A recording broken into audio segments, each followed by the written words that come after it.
Hi, it's Joy from Crochet Road. I'm just going to show you in this video how to create this small basket in an ombre effect. So we're going to use 3 different colours, the darker green, then the sea green and the cream. And I'm going to show you how to do that effect. It is in the pattern, but just in case you're having any challenges with the Nesting Gift Baskets Ombre version. Okay, let's get started. So I'll just quickly mention that colour A is the darker green, colour B is the lighter green, and colour C is the cream for this ombre version. And that's the way I've got it in the pattern as well. Now I've finished the first 4 rounds of the base and I've come up to the pull loop through join.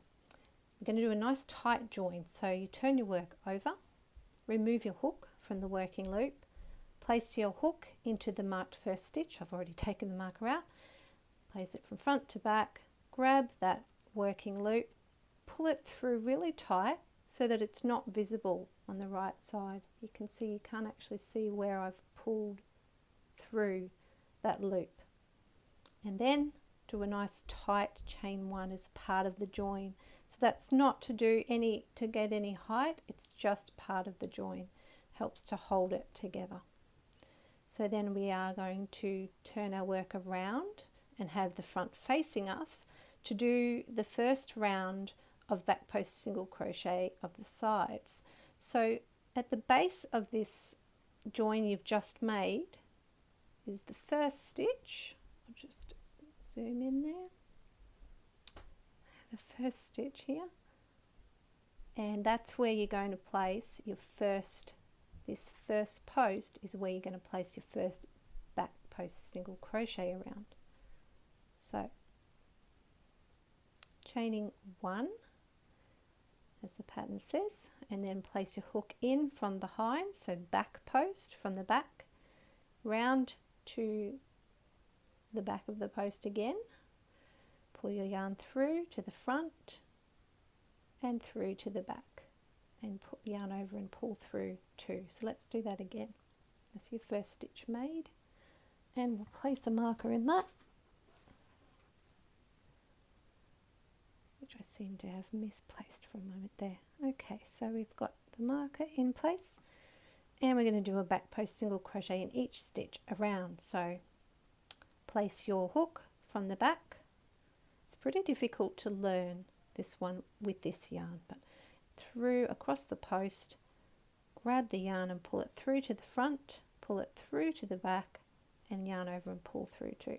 If you are new to back post single crochet or back post stitches at all, I would suggest trying with a non-splitting yarn and with a single strand. It is a whole lot easier than doing what we're doing here. So, and this is tight tension as well. So all those 3 things add to the challenge. So you're just going to do a back post single crochet around every single stitch all the way around, and I'll see you at the end of the round. Okay, so we've come to the end of round 1 and we're going to begin round 2. So we're going to make 2 single crochet in the marked stitch and place the marker back into the first single crochet made. So this can be a little bit tight, this one, and that second stitch is tight. 2. It's joined in continuous rounds, which makes it a real joy to create with no joins from here on in, but we still want to know where our first stitch is. It makes it easier to do the following round, which is where we're going to change colour after the end of this round. So we are now going to do a skip next stitch and then 2 single crochet in the next stitch. Then we're going to repeat from the asterisk around, which is skip next stitch, 2 single crochet in the next stitch. So I'm just going to do that all the way around, and I will see you at the end of this round. Alright, so we've finished round 2 of the basket body, and we're now going to do a colour change. So it means adding 1 strand of the next colour, which is the light green shade. So when you're adding a strand of new colour, you're going to do a pull loop through join to your marked first stitch. So swivel it around, take your hook out of the working loop, remove your marker while keeping your thumb on the stitch that you're going to work into. Place your hook from front to back or inside to outside of your work. Grab your working loops, pull them through nice and tight so that's not visible on the front. That join is quite tight. And then chain one tight. And then cut one strand. So you're going to just leave some space for it to be woven in. But cut about 15 centimetres. It's a little bit of fiddle, but you will get the hang of it after the first few goes.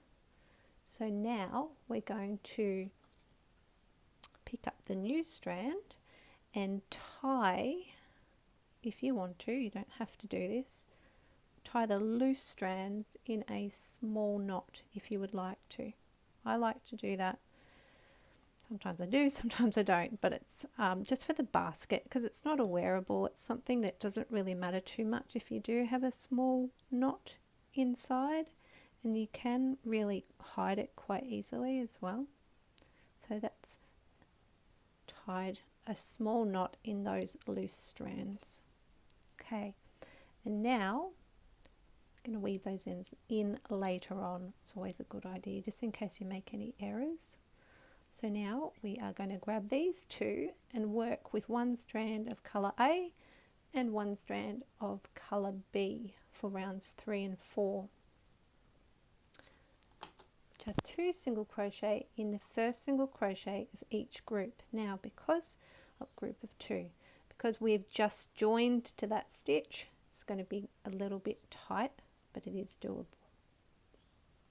So that's 1 single crochet and 2 single crochet in that first stitch out of the group of 2.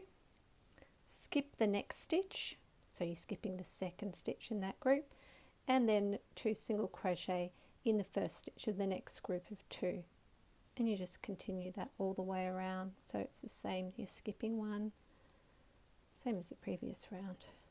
Effectively 2 single crochet in the next stitch, skip the next stitch all the way around. I'll see you at the end of this round.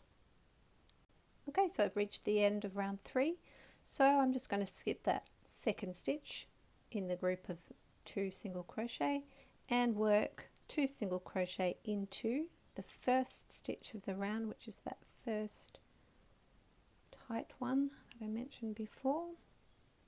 1,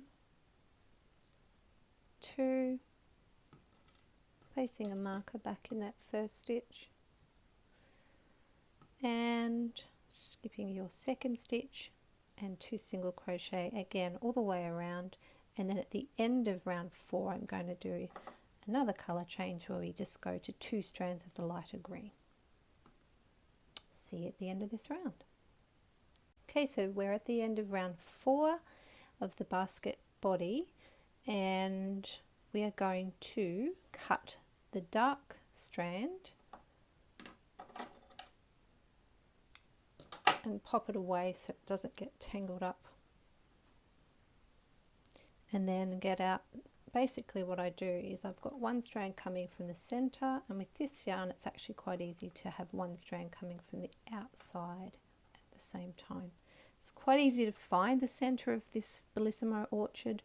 Some yarns are not so easy, so see how you go. You may need to wind 2 separate balls if you're having trouble with it.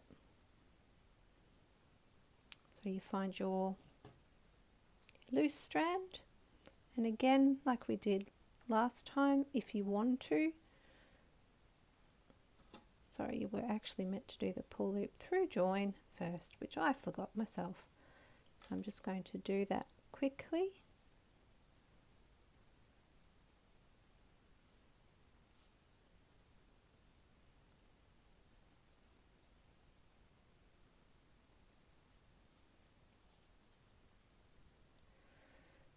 Okay, and it helps to read your own pattern.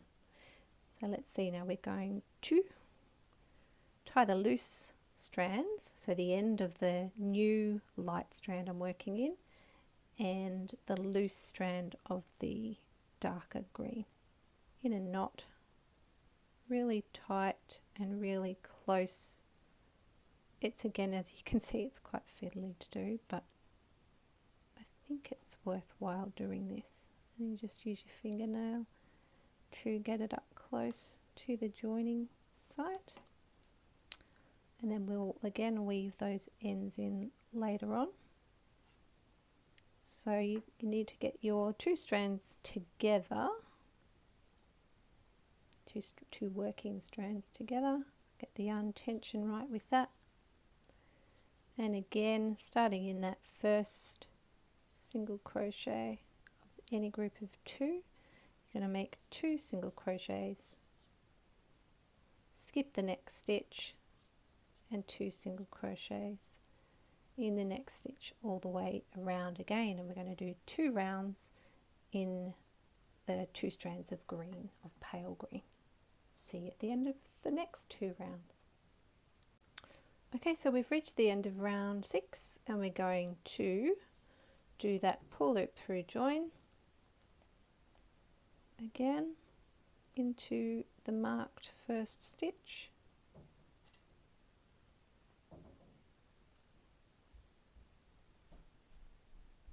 nice tight chain 1, turn that around, and now we're going to do our colour change again. So we're going to cut 1 strand of colour B, see they're a bit twisted up on each other there. Cutting the strand of colour B, I'm going to cut the one that comes from the outside because I like to work with the yarn ball from the inside. So cutting that one off, and then taking your strand of colour C, and I'm just going to show you a different way to tie the loose ends together. So take yarn C around the loose strand of yarn B and just tie the knot just with the one yarn. So tying that around the base of yarn B. It helps you get it right up close, and then you can do your second part of the knot to knot those two together. It's up to you, but you know, you experiment with these things and sometimes you might change your mind on what works better. That's perfectly alright. Pop your loose ends inside, get your yarn tensioning, hand ready, and get those working loops pulled up a little. Alright, I haven't left myself a whole lot of room there, have I? So we're going to do 2 single crochet in that first stitch, 1, 2, and same thing all the way around, skipping the next stitch and 2 single crochet in the next. And you're just going to continue on for rounds 7 and 8 using 1 strand of colour B and 1 strand of colour C, and then you'll cut the strand of colour B, the green one, and add a second strand of colour C.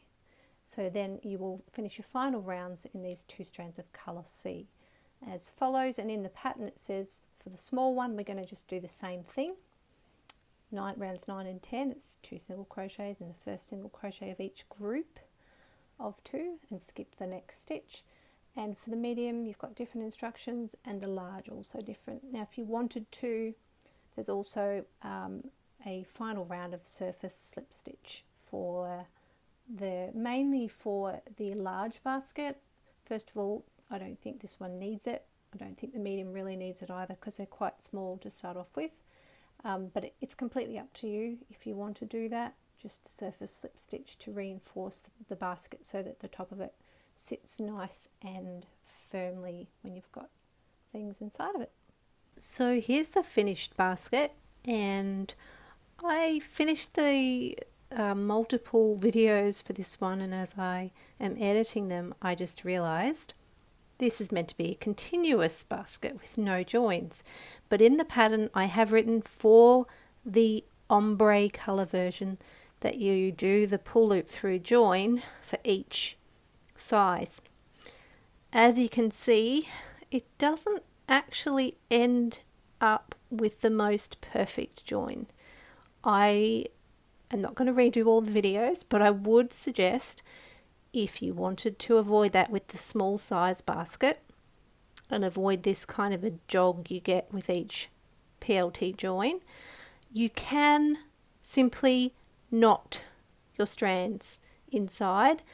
So you're cutting, when you get to row 3, round 3, you're cutting one strand of colour A, adding in one strand of colour B, and then you're going to just knot colour B around colour A, or knot them together, so that effectively you don't actually need to have the join. It just helps to hold the yarn in place, and truthfully it's for the medium size and the large size baskets, and I really only realized that when I was remaking this, so I apologize for that if it's confusing. Oh, you can see my little secret, I haven't woven the ends in.